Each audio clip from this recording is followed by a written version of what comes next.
I never thought I would be the guy sitting in a lawyer's office, staring at a mahogany table that cost more than my first car, wondering how the person I shared a bed with for 7 years could turn into a stranger overnight.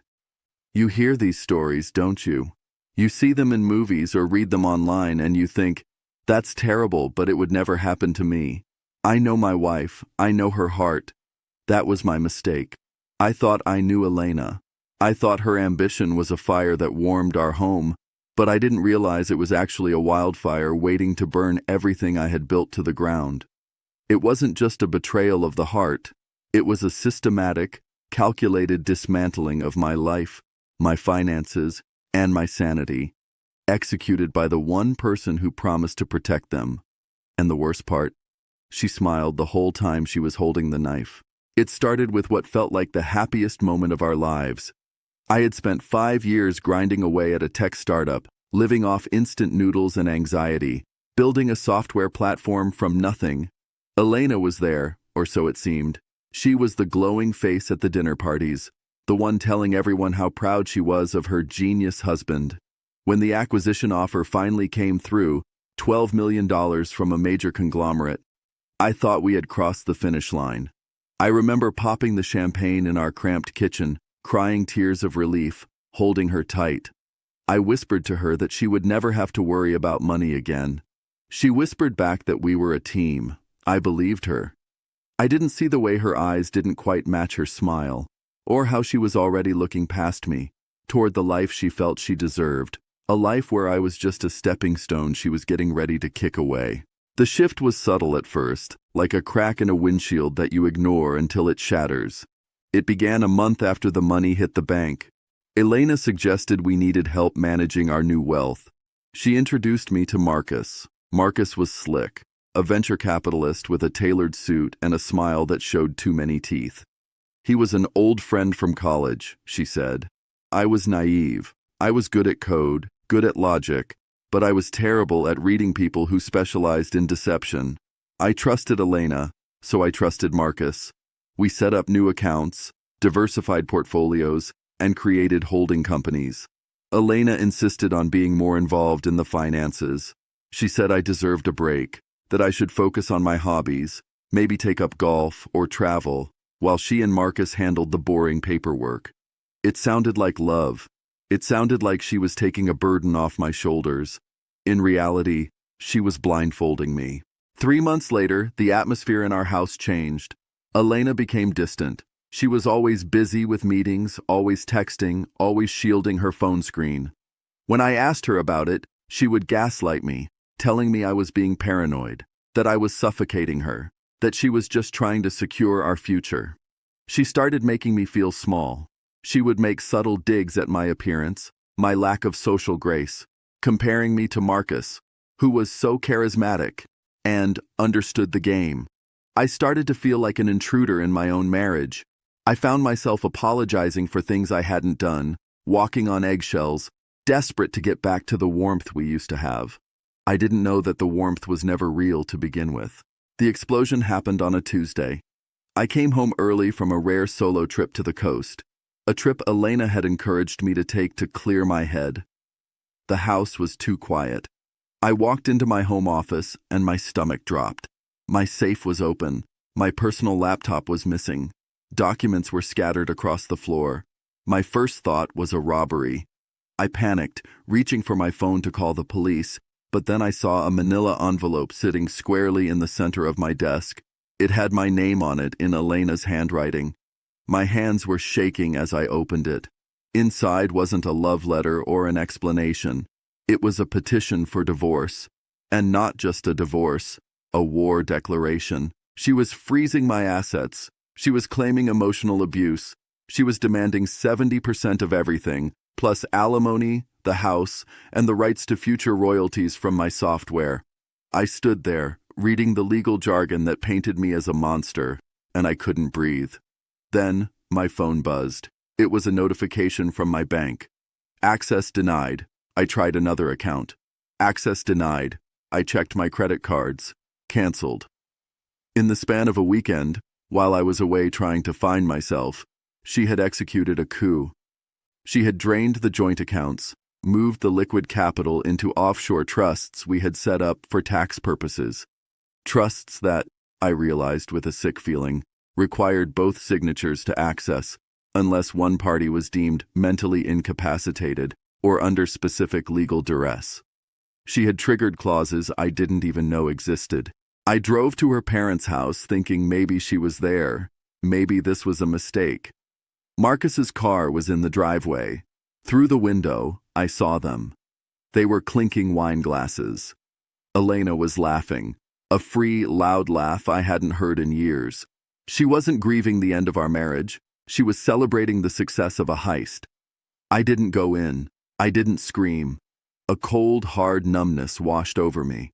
I realized then that the woman I loved didn't exist. She was a character played by an actress who had just finished her final scene.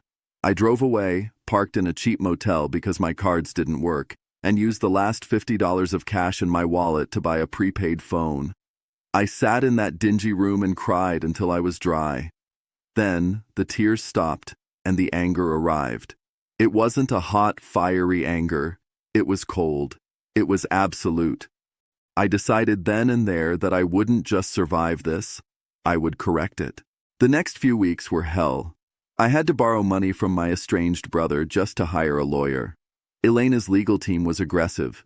They painted me as unstable, citing my obsessive coding sessions and social isolation as proof of mental unfitness. They used my trust against me. Every text message where I apologized for being busy, every time I admitted to being stressed, they twisted into evidence of my volatility. But they made one critical mistake. They thought I was just a coder. They thought I was a back-end guy who didn't understand the complex financial structures they had built. They forgot that I built systems for a living. I knew how to track data. And Elena, in her arrogance, had gotten sloppy. I played the part of the broken man. In mediation sessions, I slumped in my chair. I didn't make eye contact. I let them think they had won. I let Elena smirk at me from across the table, her hand resting near Marcus's arm. I signed the preliminary agreements that gave them access to the operating capital, pretending I was too depressed to fight. I needed them to feel safe. I needed them to believe I was defeated, so they would stop looking over their shoulders. Meanwhile, at night, I was working. I still had administrative access to the server logs of the smart home system we had installed. Elena had locked me out of the bank accounts, but she hadn't changed the root passwords to the home network because she didn't think it mattered. It mattered. Through the network logs, I found the backups of her devices. She had synced her phone to the home cloud just before I was kicked out. I spent 4 nights parsing through gigabytes of data, and there it was, the smoking gun. It wasn't just the affair, though the emails between her and Marcus were graphic and humiliating, dating back 6 months before the acquisition. It was the fraud. They weren't just taking my money. They were laundering money from Marcus's other investors through my accounts to cover his bad debts. Elena wasn't just a gold digger, she was an accomplice to a felony. They had forged my digital signature on documents authorizing transfers to shell companies in the Caymans. They talked about it openly on an encrypted messaging app, joking that I was too autistic to notice the rounding errors. I didn't go to the police immediately. That would have been too easy, and frankly, wealthy people like Marcus have ways of wiggling out of legal trouble if they see it coming. I wanted total destruction. I wanted to dismantle their reputation, their finances, and their future, just like they tried to do to me. I needed to trap them. I found out through the logs that they were planning a massive launch party for a new venture capital firm, funded entirely by the money they had stolen from me. They were going to announce it as a partnership of visionaries. It was happening in 2 weeks at a high-end hotel downtown. All the elite of the city would be there. I spent those 2 weeks coordinating with a forensic accountant, a woman named Sarah, who I had known from my startup days. When I showed her the data, she went pale. "David," she said, "this is federal prison time. This is wire fraud, embezzlement, and identity theft. We built a dossier. We traced every dollar. We matched the timestamps of their texts to the bank transfers. We had everything. But I needed one more thing. I needed to ensure that when the hammer dropped, they couldn't blame it on a subordinate or claim it was an accounting error. I needed a confession. I requested a final private meeting with Elena before the final settlement was signed. I told her I wanted closure. I told her I would sign away the rights to the software royalties if she just met me for coffee, no lawyers. Greed is a powerful blinder. She agreed. She met me at a quiet cafe. She looked radiant, expensive, and completely untouched by the havoc she had wreaked. I looked tired, which wasn't acting. I asked her, "Why, Elena? Was any of it real?" She took a sip of her latte and looked at me with eyes that were terrifyingly empty. "David," she said, her voice dropping the sweet act, "you were useful. You had potential, and I helped you reach it. But you're boring. You're small. Marcus and I, we're building an empire. You were just the seed capital. Don't take it personally. It's just business." She admitted it. She admitted she married me because she saw my potential earnings. She admitted the plan with Marcus. She thought she was untouchable because she held all the cards. She didn't know I was recording the conversation on 3 different devices, including a button camera on my jacket. The day of their launch party arrived. I wasn't on the guest list, obviously, but I didn't need to be. I had sent the dossier to the FBI and the SEC that morning. I had also sent a condensed version, including the audio of her confession, to the board of directors of the conglomerate that had bought my company, and to every single investor Marcus had invited to the party. I timed the email blast for 8:00 p.m., right when Marcus was scheduled to give his keynote speech. I parked my rental car across the street from the hotel. I watched through the glass windows of the ballroom. I saw them on stage, holding hands, beaming under the spotlights. They looked like royalty. Then I saw the ripple. It started in the front row. Phones lit up. People checked their emails. Whispers started.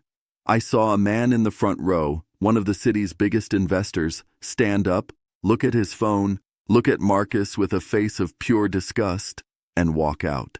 Then another. Then a group. On stage, Marcus faltered. He could see the room turning. Elena looked confused. She kept smiling, but the smile was twitching. Then the side doors opened. It wasn't waiters bringing champagne. It was federal agents. I watched as the color drained from Elena's face. It was the most satisfying moment of my life. She looked out into the crowd, scanning for help, for an exit, for anyone who would save her. There was no one. The agents walked up the stairs to the stage. The microphone was still on. The sound of Marcus trying to bluster, "Do you know who I am?" echoed through the hall, followed by the metallic click of handcuffs. Elena didn't scream. She just froze. She looked small. The visionary facade crumbled, leaving just a scared, greedy thief. As they led her out the side exit, she looked toward the street. I don't know if she saw me, sitting in the dark in my cheap car, but I like to think she felt me. I started the engine and drove away. The aftermath was brutal for them. The evidence was irrefutable. Because they had used the wires to move money, it was federal wire fraud. Because they had forged signatures, it was identity theft. The audio recording of Elena admitting she used me for seed capital went viral in the tech community. She became a pariah. No firm would touch her. Her parents, who had toasted to their theft, were investigated for knowingly accepting stolen funds. They lost their house to legal fees. It took me a year to untangle the financial mess. I got most of the money back, though the lawyers took a chunk. But I didn't care about the money anymore.